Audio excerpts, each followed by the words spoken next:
Hello friends, মাই veg ফুডে আপনাদের সবাইকে স্বাগত।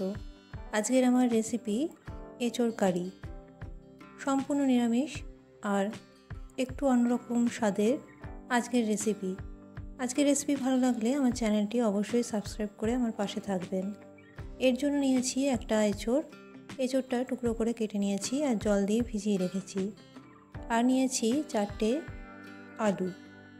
আলুগুলোও টুকরো করে কেটে নেওয়া হয়েছে। আর আলু আর এঁচোড় প্রেসার কুকারে 2 থেকে 3টে সিটি দিয়ে নিয়েছি। একটা কড়াইয়ের মধ্যে নিয়ে নিলাম 4 টেবিল স্পুন রিফাইন্ড তেল। আপনারা ইচ্ছে হলে সর্ষের তেলও করতে পারেন এই রেসিপি। দিয়ে দিচ্ছি হাফ চামচ গোটা জিরে, তার সাথেই দিয়ে দিলাম একটা তেজপাতা আর 4টে ফাটানো এলাচ। কয়েক সেকেন্ড একটু নেড়ে চেড়ে নেব। তারপরেই এর মধ্যে দিয়ে দেবো সেদ্ধ করে রাখা আলু আর এঁচোড়। আজকের এঁচোড় কারি রেসিপি অবশ্যই একবার বাড়িতে ট্রাই করবেন, খুবই ভালো খেতে আর একটু অন্যরকম স্বাদের।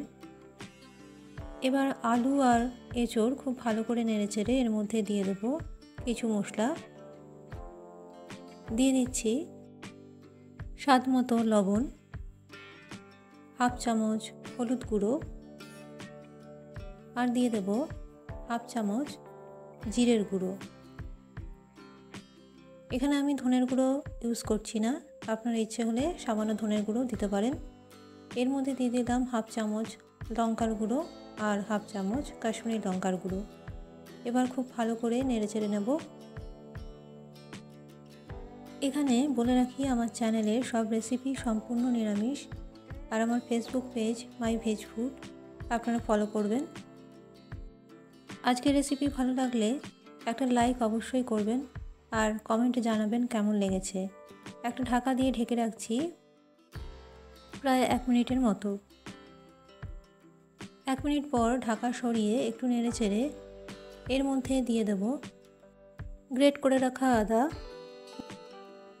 আদা গ্রেটারের সাহায্যে গ্রেট করে কিছুটা জলের মধ্যে ভিজিয়ে রেখেছিলাম, সেই জল সমেতই আদা এখানে দিলাম।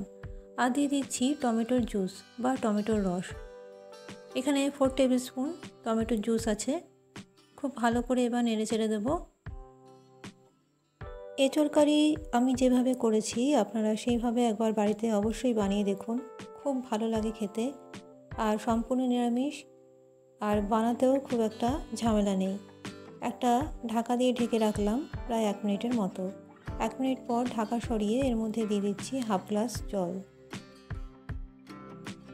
আমার চ্যানেলে নতুন বন্ধু হয়ে থাকলে আমার চ্যানেলটি সাবস্ক্রাইব করে রাখবার অনুরোধ রইল আর পাশে থাকা বেল আইকনটি প্রেস করে অল নোটিফিকেশন অন করে রাখবেন এই রকম নিরামিষ রান্নার আপডেট পেতে। এর মধ্যে দিয়ে দিলাম স্বাদ মতো চিনি দিয়ে একটু নেড়ে চেড়ে একটা ঢাকা দিয়ে ঢেকে রাখবো প্রায় 5 মিনিটের মতো। ঢাকা দেওয়ার আগে এখান থেকে তেজপাতাটা উঠিয়ে নিচ্ছি। 5 মিনিট পর ঢাকা সরালাম। দেখুন এঁচোড় কারি অলমোস্ট তৈরি। এর মধ্যে দিয়ে দেব হাফ চামচ গরম মশলার গুঁড়ো, হাফ চামচ ভাজা জিরের গুঁড়ো, আর দিয়ে দেব 1 চামচ ঘি। তৈরি হয়ে গেল এঁচোড় কারি। আজকের রেসিপি ভালো লাগলে অবশ্যই কমেন্টে জানাবেন আর এই রকমভাবে বাড়িতে একবার অতি অবশ্যই বানিয়ে খান। এই গরমের দিনে খুবই ভালো লাগবে খেতে। রুটি হোক, পরোটা হোক বা ভাতের সাথে এই রেসিপি দুর্দান্ত স্বাদের লাগে। তাহলে আজকের মতো আমার রেসিপি এখানেই শেষ করলাম। আর আমার নিরামিষ রান্নার রেসিপির আপডেট পেতে আমার চ্যানেলটি অবশ্যই সাবস্ক্রাইব করে রাখবেন। ভালো থাকবেন, সুস্থ থাকবেন। নমস্কার।